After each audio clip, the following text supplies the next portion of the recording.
Hari ini kita akan memulai untuk ngobrol santai. Oke, baik, kita langsung aja bahas tentang perilaku yang tidak untuk ditiru, yaitu kasus sodomi pondok pesantren yang ada di baru aja hari ini beritanya. Padahal juga kita flashback beberapa bulan yang lalu atau tahun yang lalu, itu juga ada perilaku kasus pelecehan seksual di salah satu pondok pesantren ternama, tapi yang melakukannya itu adalah kakak tingkat ya. Nah, yang amazingnya, wow banget, untuk hari ini tertanggal 15 Januari 2024, yang melakukannya itu adalah pimpinan pondok pesantrennya ayah. Korbannya sebanyak 15 orang pria. Jadi ini sangat mencoreng nama,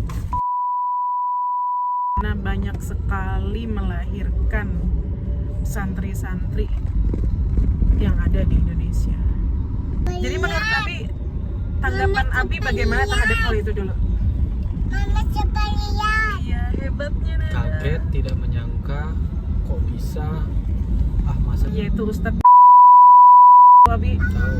Nah, beliau itu marah banget sampai akhirnya menyampaikan statement bahwa beliau tidak akan pernah menyekolahkan anaknya di pondok. Coba ditanyakan sama orang, kenapa nggak menyekolahkan di pondok, kan itu cuma oknum katanya. Terus beliau bilang, pokoknya aku tidak mau anakku terdoktrin dengan hal-hal yang seperti itu. Bahkan kata beliau pernah suatu ketika di salah satu pondok yang mana ini sudah sangat kental, di santri itu didoktrin untuk tidak boleh tanda kutip katulahan dengan guru. Jadi guru itu tidak boleh dikritik, tidak boleh dikritisi, tidak boleh dinasehati, tidak boleh ditegur.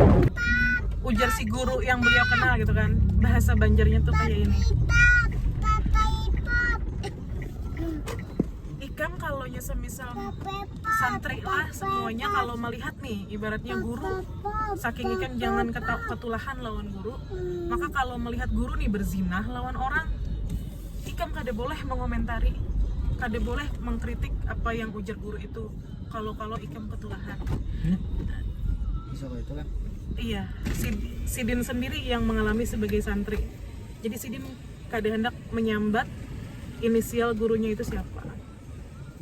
Tapi Sidin mengkritisi pola-pola pendidikan pondok pesantren yang mana mewajibkan untuk murid itu sampai nawa atona tidak boleh mengkritik apapun walau guru tersalah.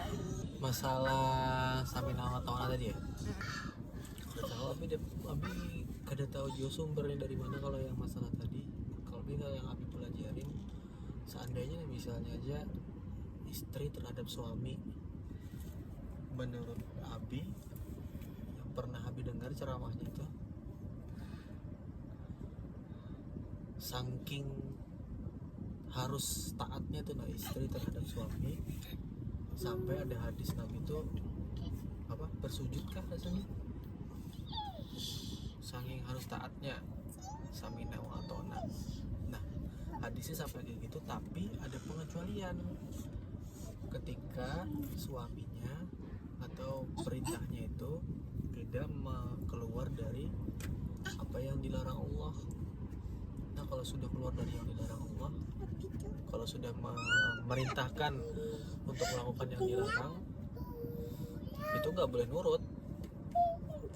Nah, kada tahu statusnya kalau antara murid sama guru. Yang pernah Abi pelajari, kalau sama murid sama guru lebih sebatas kepada adab, memuliakan guru, memuliakan ilmu, kepada adab, belum sampai ke level samina wa ta'na, syariat samina wa ta'na. Mungkin maksudnya itu samina wa ta'na adalah tadi kembali kepada adab. Mama. Adab kan beda ya dengan tidak boleh dan boleh.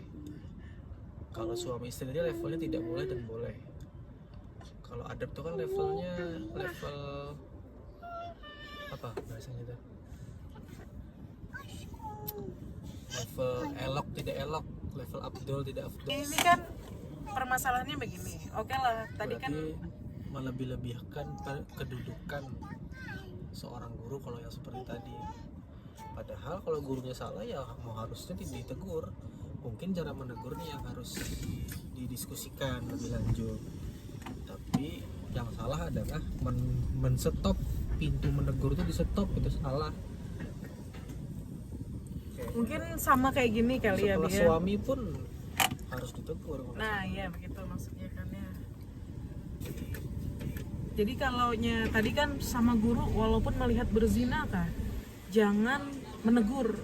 Iya itu kada sepakat sih, kada tahu udah Ketulahan katanya begitu. Itu kata Ustadz yang pernah mendengarkan guru beliau berkata seperti itu. Jadi tanggapan komentar-komentar di ulasan beliau itu ramai banget, beragam komentar. Ada yang bilang, aduh ini jadi perpecahan deh. Akhirnya jadi sarang Wahabi untuk mengkritik Nahdlatul Ulama, mengkritik Aswaja katanya gitu. Ada juga yang bilang, aduh jadi takut nyekolahin anak ke pesantren gitu. Terus ada juga yang bilang, ini cuman oknum, nggak semua pesantren seperti itu katanya. Nah jadi kan Abi ini kan sebagai seorang guru, oke? Mari kita, iya benar, mari kita berandai-andai. Misal Misal ketika ada anak murid yang menegur Abi saat Abi menyampaikan pelajaran di sekolah, Abi merasanya gimana? Dia menegur ketika Abi salah. Perasaan Abi gimana? Tidak enak. Merasa tidak enak. Terus Apa ya? tapi Abi mau ditegur. Mau aja, gak ada masalah. Kalau Abi ditegur, gak tahu kalau guru lain lah. Tukar lah. Ditegur oleh murid, Iya. ditegur pada saat Mengajar. secara langsung mengajar, nggak apa-apa. Iya. Tapi mungkin bentuk tegurannya dulu kalau lah. Oh. Karena biasanya ada aja yang negur. Misalnya menegurnya kayak apa? Misalnya Abi salah nulis, ditegur, Ustaz. Itu salah tulisannya, misalnya gitu kan negur lah. Ada masalah. Oh iya ya, tapi bikin bercandaan. Tapi yang negur. Misal ada yang menegur Abi muridnya, Ustadz datang telat terus, gimana? Abi tersinggung nggak? Tersinggung, yang tadi aja tersinggung, yang masalah tulis itu tersinggung. Kalau masalah tersinggung dengan dan tidak tersinggung pasti tersinggung, tapi kan tinggal tindakannya apa ya. Oke, kayaknya kita balik lagi ke permasalahan sodomi tadi. Nah,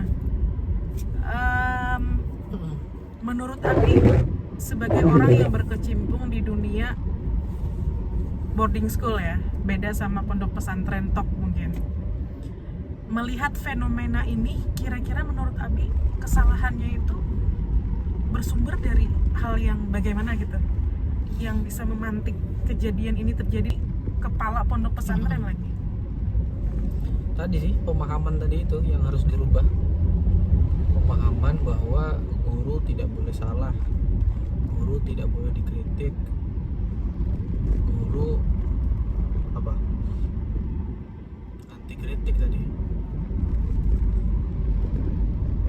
Ya namanya manusia, guru kan manusia, juga bisa salah. Jadi kalau seyoknya aja sebagusnya itu, kalau seandainya ada yang melihat kesalahan dari guru ya harus ditegur. Mungkin kita baru berdiskusi masalah cara menegur. Tapi kalau harus ditegur itu kayaknya harus sepakat semuanya. Berarti Abi tidak sepakat dengan doktrin di pondok pesantren yang kata tanda kutip selalu mendoktrin untuk beradab dengan guru alias tidak boleh menegur. Tuh, kata-kata beradab dengan alias tidak boleh menegur kayaknya nggak bisa disamakan. Beradab ya beradab, wajib beradab dengan guru. Tapi beradab tidak selalu serta-merta tidak sama dengan tidak bisa menegur atau tidak boleh menegur. Gitu. Jadi kalau disamakan beradab sama dengan tidak boleh menegur, tidak setuju. Tapi kalau ditarik dari definisi beradab itu apa? Apakah sama dengan tidak boleh menegur?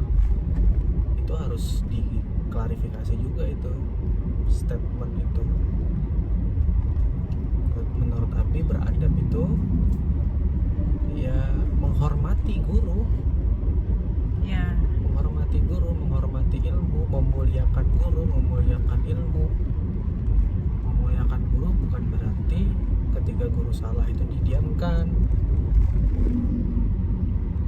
Tadi balik lagi, ketika guru salah jangan didiamkan tapi didiskusikan gimana cara menegurnya.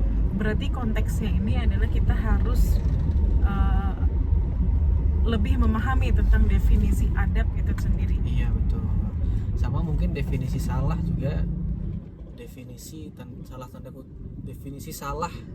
Apakah sesuatu tersebut salah? Misalnya nih guru merokok misalnya. Nah, apakah merokok itu salah? Itu kan masih debatable kan? Masih diperdebatkan. Ada yang bilang salah, ada yang bilang benar. Itu mungkin masih bisa lah ditoleransi. Ya sudahlah, nggak usah ditegur misalnya. Atau kalau mau menegur juga gurunya dengan cara yang bagus, dengan cara yang asal. Tapi kalau sesuatu yang salahnya itu sudah bersifat mutlak, yang nggak ada debat sama sekali, contohnya zina misalnya kan nggak ada debat sama sekali, sodomi itu nggak ada debat sama sekali kan. Kalau melihat guru kita ketahuan atau tahu bahwa dia mensodomi siapa, ya pasti salah kan, nggak mungkin sodomi itu debatable nggak salah. Oh nggak mungkin Sidin punya makom apa misalnya boleh mensodomi misalnya, kayaknya nggak ada yang, kalau ada pemahaman kita tambah salah lagi berarti muridnya. Nah, fun fact-nya, pimpinan pondok pesantren ini dikenal baik banget, yang mana sifatnya sangat dianjurkan untuk ditiru oleh tetangga sekitar. Nah, gimana itu, Bi? Kok bisa kontradiktif ya? Antara sifat beliau di masyarakat dengan kasus yang ada ini. Kenapa kira-kira? Kenapa? Apakah mungkin karena apa ya? Itu kan berarti biseksual ya? Apakah mungkin ketika seseorang yang alim banget, punya misalnya amalan ini itu banyak banget, ahli ibadah, tapi dia mempunyai penyakit biseksual gitu? Ya mungkin aja, buktinya ada kan.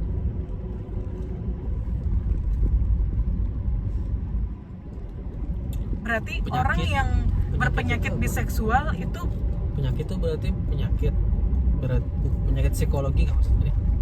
ya pasti kan, kalau biseksual itu kan berarti psikologinya kan salah kan. Kita sepakat kan nih, kita sudah bersepakat nih kalau biseksual salah loh. Iyalah. Nah, Ya maksudnya kalau biseksual disebut penyakit tapi gak tahu bang. Emang ada teorinya berarti lah. Biseksual berarti penyakit psikologis. iya. Bukan apa nih? Penyakit psikologis yang dosa. bukan kecenderungan seksual. Kecenderungan seksual itu penyakit kan? Kok kita luas banget ya bahasannya? Ya kan? Gay, lesbian, Iya kayak gitu-gitu tuh berarti dia biseksual. penyakit psikologis berarti itu ya, masuk penyakit psikologis ya. Iya, penyakit psikologis kalau Umi melihatnya. Oh iya sudah. Karena itu kan di luar normal. Terus lagi lanjut. Yang mana di dalam pandangan agama, penyakit psikologis ini termasuk penyakit psikologis yang berdosa. Oh, nyambungnya gini loh, kok bisa orang banyak ibadah misalnya Iya, terlihat dekat dengan Allah, iya. kok dia kayak gitu? Orang sampai bilang dia orang yang sangat baik gitu. Artinya kan itu merupakan suatu sifat yang sudah berlangsung lama sehingga orang bisa memberikan penilaian yang seperti itu. Artinya kesimpulannya nih, penyakit biseksual ini tidak mesti membuat orang tuh jadi jahat. Iya, iya Ya. gitu. Bisa Iya, gitu. aja orang yang berpenyakit biseksual itu Adalah orang yang sangat orang yang sangat baik. Sebenarnya cuman orientasi seksualnya aja yang salah gitu mungkin lah kesimpulannya. Nah tapi Abi kadang bisa menyambungkan dengan orang yang ahli ibadah, ahli ilmu. Oke. Itu kadang bisa nyambung Abi. Apakah satu, ilmunya salah, dua, ibadahnya salah. Ibadahnya salah tuh dia kadang benar-benar beribadahnya ikhlas misalnya, berserah diri, atau dia sebenarnya melawan. Nah, menurut Abi, pertanyaan terakhir, Untuk murid Abi dengan kejadian yang seperti ini, menurut Abi mau nggak nyekolahin anak ke pesantren? harus diseleksi dulu pesantrennya. Bagaimana cara menyeleksinya? Toh yang tadi ustadznya dikenal sangat baik di masyarakat, jadi panutan. Gimana caranya? Sistemnya Sistem gimana? nyarinya jangan figur, nyari pesantren itu jangan terpatok pada figur, tapi sistemnya juga harus dilihat. Tadi dokter-dokternya kayak tadi ada nggak di pondok itu, satu kan.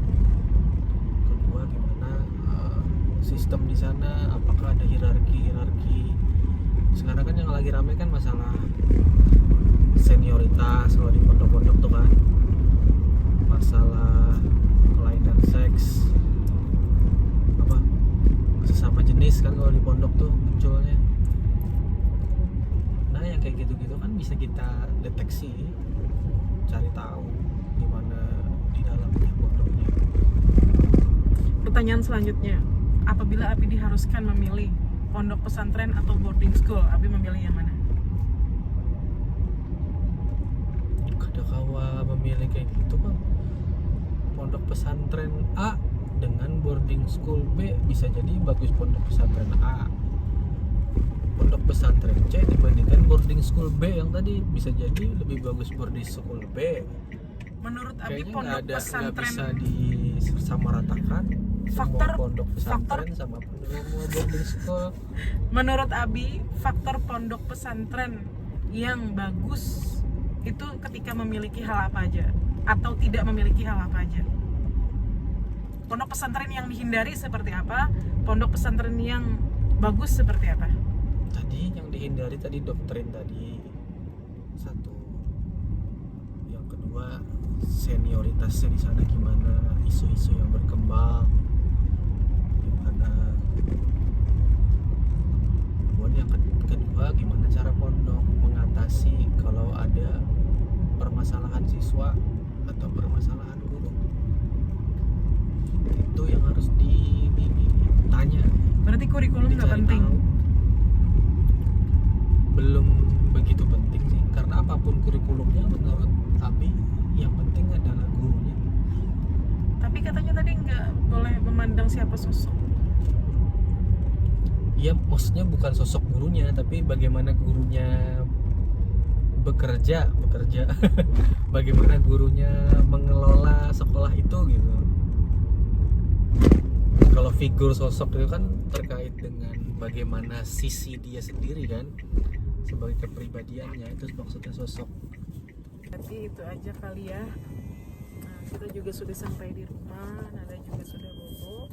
Kayaknya pembahasan kami terlalu melebar karena ini pertama kali. Tapi yang jelas kami sangat tidak suka dan merasa sangat sedih dengan kejadian hal yang di luar nalar ketika ada pimpinan pondok pesantren yang malah menyodomi santri-santrinya sebanyak 15 orang. Ini merupakan kejadian yang memang bisa dikatakan oknum, karena pasti tidak terima jika hanya gara-gara satu orang di dalam pondok pesantren ini malah membuat citra pondok pesantren jadi tidak baik. Sedangkan banyak sekali melahirkan ulama-ulama yang besar dan juga melahirkan masyarakat yang agamis, masyarakat yang beradab dan juga suka membantu. Itu biasanya yang dikenal di pondok-pondok pesantren yang bagus di luar sana. Ada pesan apa lagi, Abi? Tetap semangat, tetap bersahaja, tetap menggenggam Islam dalam diri kita semua. Assalamualaikum.